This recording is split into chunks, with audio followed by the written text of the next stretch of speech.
To my channel bank Nifty masters. ఈరోజు bank Nifty market update కనుక మనం చూసుకుంటే 688 పాయింట్స్ మార్కెట్ అయితే డౌన్ అయ్యి 54,450 దగ్గర మార్కెట్ అయితే క్లోజ్ అయింది ఫ్రెండ్స్. సో, యాక్చువల్లీ పాస్ట్‌గా నేను వీడియోస్ చేయలేదు. కొంచెం అరవార కారణాల వల్ల. సో, యాక్చువల్లీ మార్కెట్ అయితే హ్యూజ్‌గా ఫాల్ అవుతుంది. సో, ఈ టైంలో కొంచెం ఏదైతే లైక్ ఎవరైతే ఎక్స్‌పెక్ట్ చేసి ఆల్ టైమ్ హైని బ్రేక్‌ఔట్ అవుతదని ఎక్స్‌పెక్ట్ చేస్తారో వాళ్ళకైతే ఖచ్చితంగా పెద్ద డిసప్పాయింట్ అనే అనిపించాలి. సో, యాక్చువల్లీ మార్కెట్ మూవ్‌మెంట్ గనుక చూస్తే నిన్న మార్కెట్ మూవ్‌మెంట్ ఏం జరిగింది ఫ్రెండ్స్? నిన్న 30 మినిట్స్ మార్కెట్ ఒక మొమెంటమ్ ఇచ్చింది. దాని తర్వాత ఒక బిగ్ కన్సల్టేషన్. దాని తర్వాత స్మాల్ ఫాల్ అనమాట.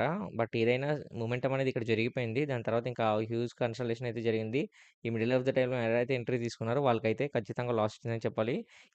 ఈ వీక్ అంతా ఇలాగే ఉంది ఫ్రెండ్స్. ఎందుకంటే మార్కెట్ కంప్లీట్‌గా ఒక ఫస్ట్ ఒక 1 ½ అవర్, 2 అవర్స్ వరకు మొమెంటమ్ జరుగుతుంది. దాని తర్వాత ఒక బిగ్ కన్సల్టేషన్ అయితే జరుగుతుంది. చూసారా? మీరు బాగా అబ్జర్వ్ చేసుకోండి. లాస్ట్ వీక్ కూడా సేమ్ ఇంతే. అంటే మార్కెటు గ్రాడ్యుయల్‌గా ఫాలో అవుతుందనమాట. ఒకేసారి ఫాలో అవ్వకుండా. సో, ఇది మీరైతే గుర్తుంచుకోవాలా. మీరు ఒక చార్ట్ చూసుకోండి. ఇక్కడ మీరు వన్ డే క్యాండిల్ గనుక చూస్తే వన్ డే క్యాండిల్ మీకు క్లియర్ ఇండికేషన్ ఇస్తది.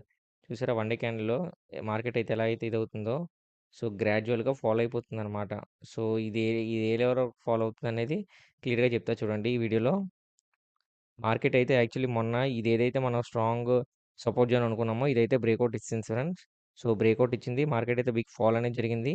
సో, రేపు కూడా మార్కెట్ ఇలాగే ఫాలో అవుతుందంటే రేపు కూడా మార్కెట్ అనేది ఫాలో అవుతుంది ఫ్రెండ్స్. ఫస్ట్ 15 మినిట్స్ క్యాండిల్ గనుక ఒక బేరిష్ క్యాండిల్ వస్తే మాత్రం మార్కెట్ అయితే ఇంకా ఫాలో అయ్యే అవకాశాలున్నాయి. జాగ్రత్తగా ట్రేడ్ చేసుకోండి. ఓకేనా ఫ్రెండ్స్? సో, నేనైతే సపోర్ట్ అండ్ రెసిస్టెన్స్‌లో వీడియో ఎండ్‌లో పెడతాను. మీకు కావాల్సిన స్క్రీన్‌షాట్ తీసుకోండి. నేను తిరిగి మళ్ళీ మన రేపటి వీడియోలో మళ్ళీ మనం కలుద్దాం. నా వీడియో గనుక నచ్చితే వీడియోని లైక్ చేసి ఛానెల్ అయితే సబ్స్క్రైబ్ చేసుకోండి. ఓకేనా ఫ్రెండ్స్?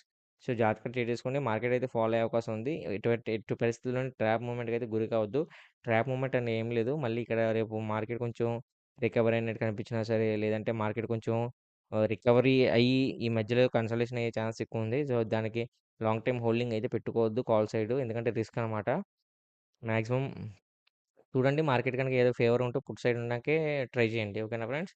సో, కాల్ సైడ్ అయితే కొంచెం రిస్క్ అనమాట. అంటే మినిమల్ పాయింట్స్‌తో ఎగ్జిట్ అయిపోయేటట్టు ఉంటేనే ప్లాన్ చేసుకోండి తప్ప, మాక్సిమం పాయింట్స్ అయితే లాంగ్ హోల్డ్ అయితే పెట్టుకోవద్దు. ఎందుకంటే మార్కెట్‌లో అయితే కొలాప్స్ అయితే జరుగుతుంది. ఓకేనా ఫ్రెండ్స్? సో, తిరిగి మళ్ళీ మనం రేపటి వీడియోలో కలుద్దాం. ఓకేనా? నా వీడియో గనుక నచ్చితే వీడియోని లైక్ చేసి ఛానల్ అయితే సబ్స్క్రైబ్ చేసుకోండి. Thanks for watching.